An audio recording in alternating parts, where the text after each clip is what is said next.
Hi guys, you're welcome to In the Mix with Praise Keys, and I trust your day is going very well. So today we'll learn a little of how to mix your kick.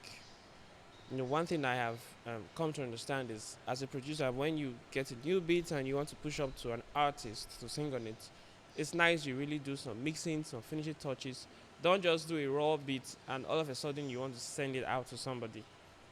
The beat might not really sound nice and pleasant, so chances are the beat will be rejected. But when you want to sell a beat or get it out, you should put some simple missing tricks that will enhance your beat and make it nice and good to the ears. And if you work hard on it with professionalism, you can as well do a professional mixing and mastering thing. I actually use Pro Tools for my mixing and Cubase, but most beats, as we know, we do them with FL and Logic. So I'll do this class on FL, and I'll be using a beat. There's a beat I did very recently. I sent to an artist, and it was lovely. The artist just went like, "Wow, I want it."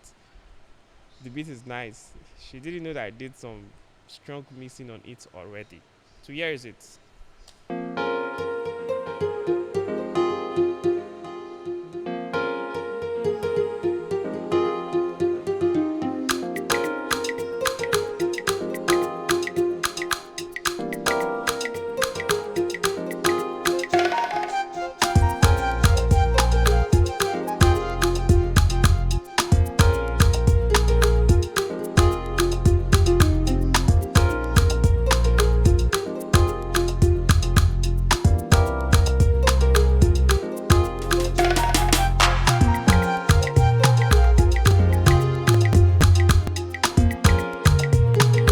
Okay, that's the beat. You can hear it. You can hear the groove. You can hear the feel and get the drive.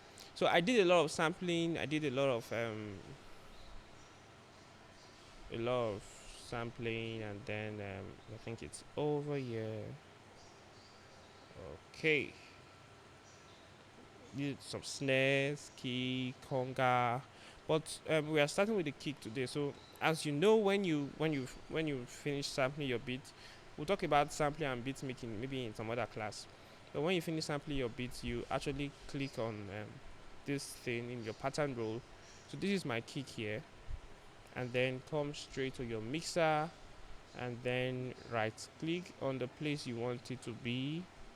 Like I already did that, so you right click here and then you click on channel routing and route selected channels to this track.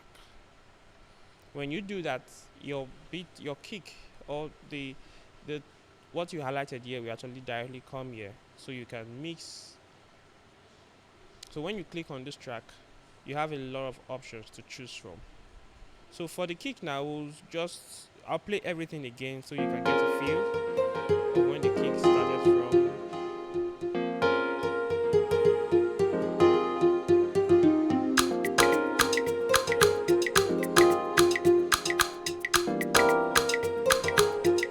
So the kick started from here.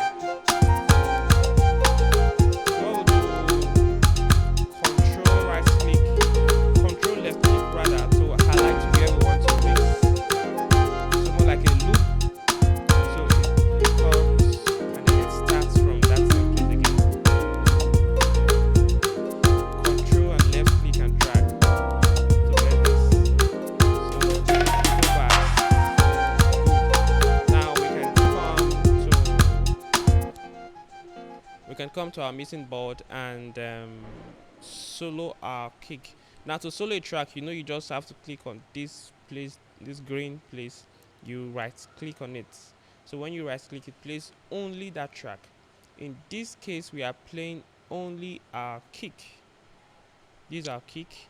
So what I'll do, I already did some little mixing on it, compression, and I did some EQ. So I will actually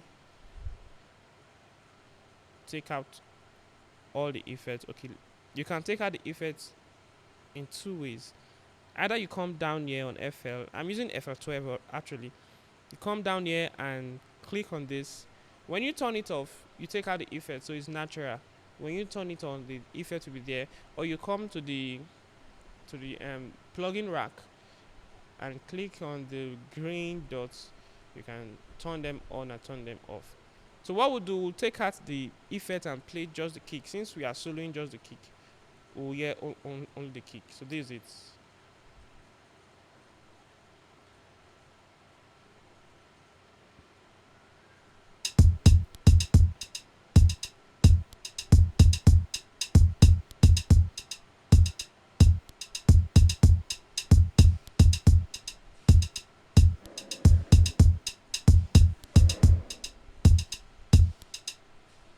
So you can hear that I had to leave this on. This with this without. Now let's switch on what we did and get to hear it. Not much difference, but we can say it cleaned it up. So how did I start mixing this kick? I had to first of all get my compression. I did a threshold of minus 13.2. I did a ratio of 3.3 ratio 2, 3.2 ratio 1. Then my gain, I took it to 1.6. My attack 44.8. Release was 420, and then I did a hard compression on the key because I want something hard for the kind of style I was doing.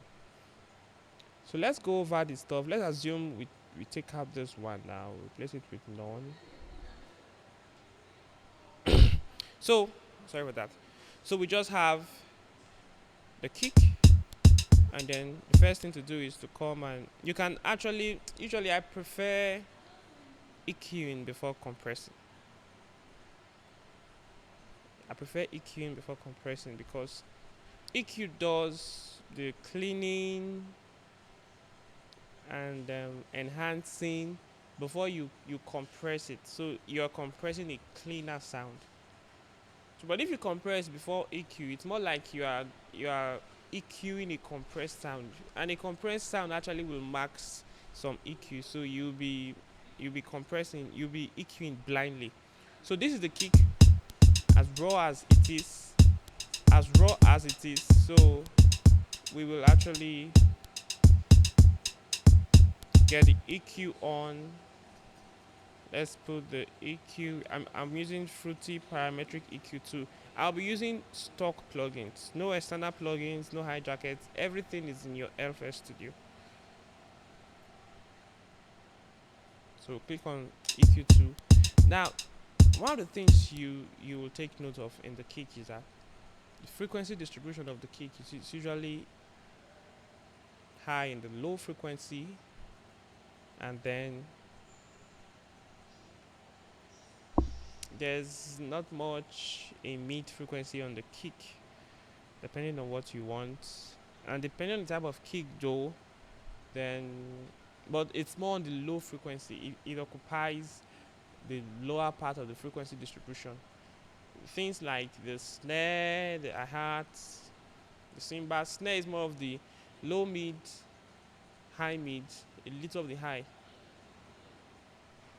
So knowing that the kick occupies the low part, you know what we are looking for. The first thing you do in EQing is to clean, and clean means reduction. Looking for points and EQs that will sound really bad, then locate them and reduce them in your mix. When you do that, you get a clean mix. What you need in a mix is not actually much volume. It's clean. It's a clean and crisp mix. I believe when you get that, your mix will be wow. Just make it clean, and every other thing will do itself. So we'll play our kick. We can see the frequency distribution on the lower parts. It's really much, I must say. We have less here, and then we have some signal around 6,000 hertz, and then much around 63 hertz. So let's pick one of the bands and look for frequencies we don't want to hear. Okay, I think I located. This is more like the attack. Okay.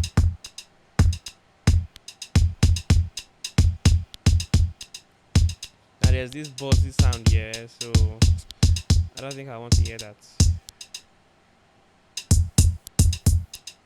Okay. Ah, you can hear this. You can hear. Okay, I love this part, but I don't like this. So what we'll do is we'll reduce it a little bit,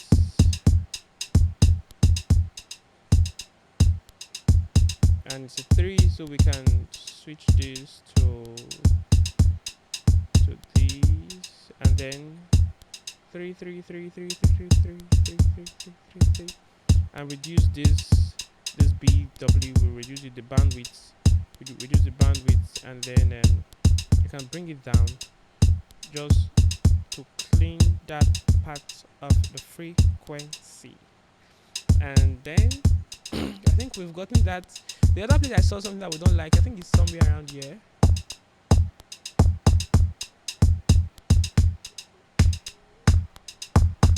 Somewhere around here. This area, I don't like that frequency there. So we can do it a little reduction here. Would do. We can make it reduce the bandwidth so it doesn't affect a lot of frequency distribution. Let's reduce and see. You see that we still have our kick. It doesn't really affect the kick, but it cleans it up. One of the things with cleaning is that cleaning doesn't it shouldn't affect the texture of the original sound. Your sound should be retained. And your texture should still be strong. It shouldn't affect the texture. If the texture of this kick start changing, you know you are doing blunder. For example, if you take this to the extreme, it has changed the texture of our kick. Our kick is sounding fake. So this is not cleaning, this is manipulating. So stop manipulating your EQ. I think you should look forward to getting original sounds than fake sound. So I think we saw it around here. Where is it? Yeah, it's here. Reduce a little bit. I think it's around 869 hertz. Wow. So the 5, 1, 2, 3, 4, 5. This 5 will make it reduce the bandwidth and bring it down a little bit. So we've been able to clean that up.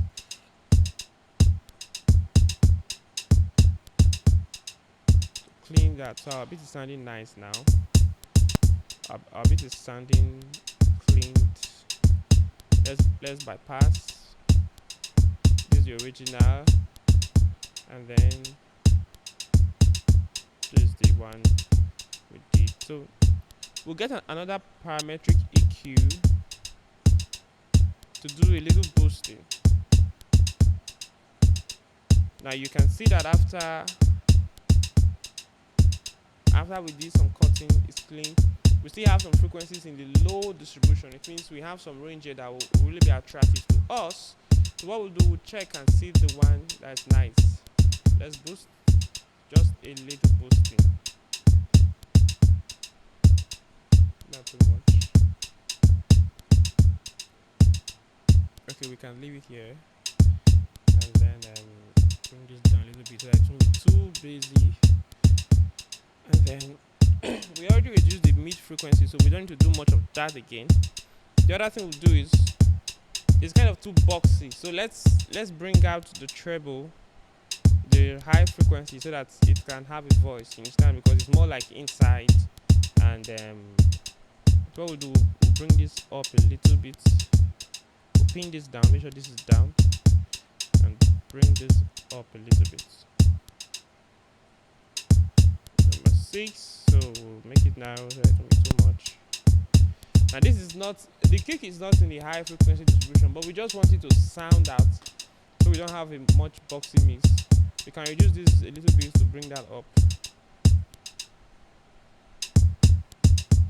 Oh shit.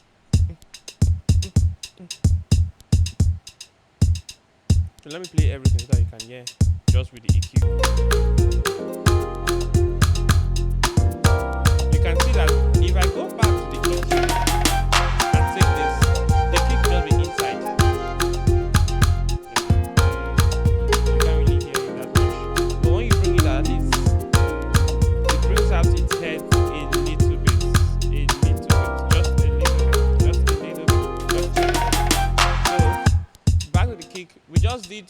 queuing. So let's do a little of compression, compression, compression, compression, compression. Okay. So now when you want to compress, you need to try and take note of the volume, because there's difference between compression and increasing the volume. They are two different things. Get me very well. You can compress and there is no increase in the volume. Compression is more on getting your grip together. You understand? So the kick doesn't just fly out of the box. Compression is like enclosing it in a particular range. So when it gets, the range is determined by the threshold. That's what the threshold does. That range. So when it gets to that range and it wants to go over it, the threshold brings it down, which is your attack. So your attack is in meter, is in millisecond. It tells us how long duration the attack should be on the kick. So when it gets to that threshold, attack brings it down. You understand? Ratio is the ratio to which it brings it down and which it releases it. Then release, of course, is after bringing it down, it has to release it. Again, when this happens, usually it can shrink some of the volume or make it louder. So your gain is to either increase it to match with the original volume. Get this very well. Increasing it to match with the original volume or reducing it to match with the original volume. But you must make sure you are not using the compression as let's just increase the volume. No, you'll be hurting. Your beat will be so hot. You'll be hurting your beat. So these are our beats now. We can take note of the volume. We have that the volume is at, I think it's at where's this? This is okay, we can see minus 11 0.4 dB and all that. Okay, look at this place. So we are having an average of minus 5.98 dB standard. So we'll take note of this place to actually know where our dB is. Alright, so let's compress now. When we come here, we can begin to move our threshold to get the head stats.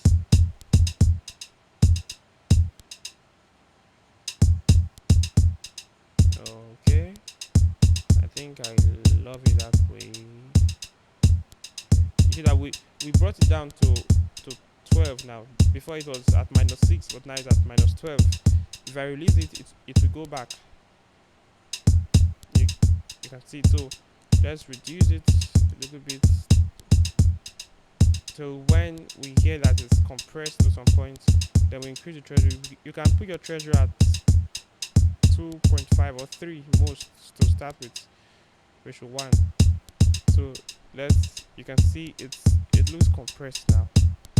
Let's increase our dB again. Good. If we reduce it, it's flat, but now it looks compressed.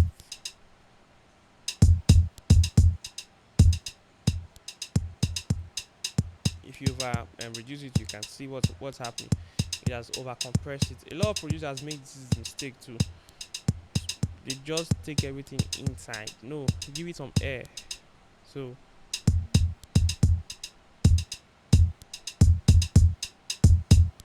I think it's free this way. It has some air around minus 7. It doesn't need much compression. Threshold at 3. It was at 6. Now it has gotten to 12 minus 11.3. So we have to increase it back to 6, because if I switch off the compression, it's kind of louder. Now it looks compressed. So what do? We'll increase it just a little bit. Increase it very much, it becomes very, very loud. But don't be caught in this trap. So increase just a little bit to get to 6.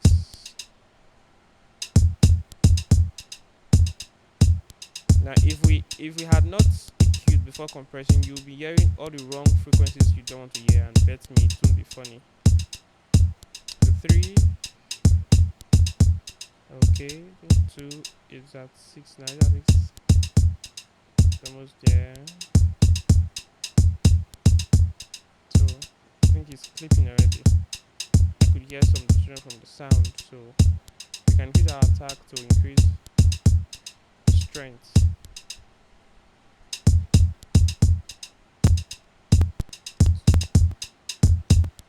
So let's play everything and hear what we have. Let's go.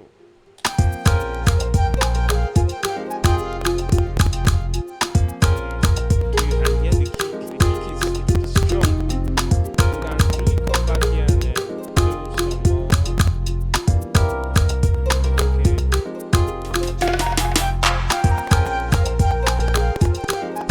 What we did here, we actually cleaned it up. We can do more cleaning here to give room for the keyboard, for the voice, for other instruments around the mid frequencies to find expression. That was how we did this here. We reduced the mid a little bit so they can get expression. So you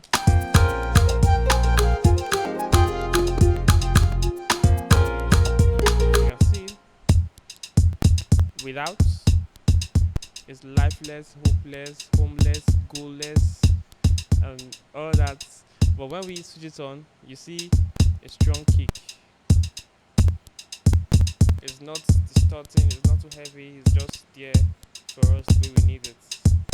So that's that. So let's hear it from the top. You can um, control left click to remove this, and then you start from the beginning.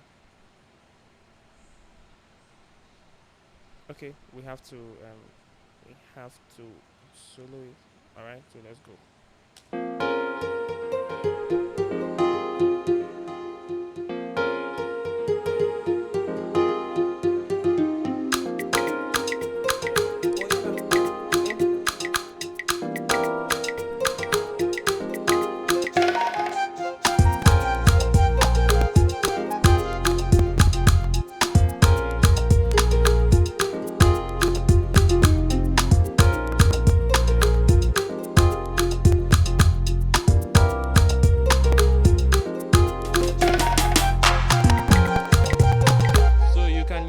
You can hear a very wonderful kick there.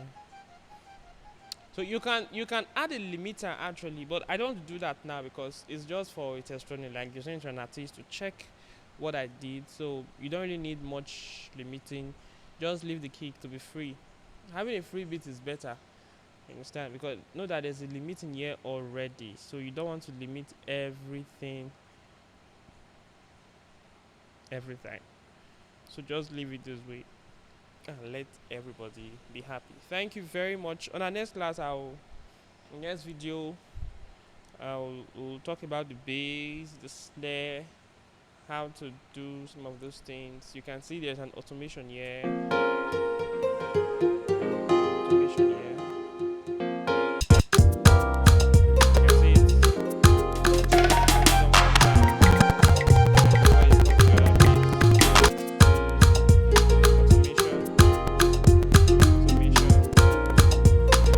There are ways you can do that to just stay clued. Do well to subscribe on this channel to get more information, and follow us on Instagram at Preskeys, and also on Facebook at Preskeys and Nibolu, Twitter too at Preskeys, and get updates. And if you follow us very well, your mix will sound better. Seriously, thank you very much. I'm out. God bless you.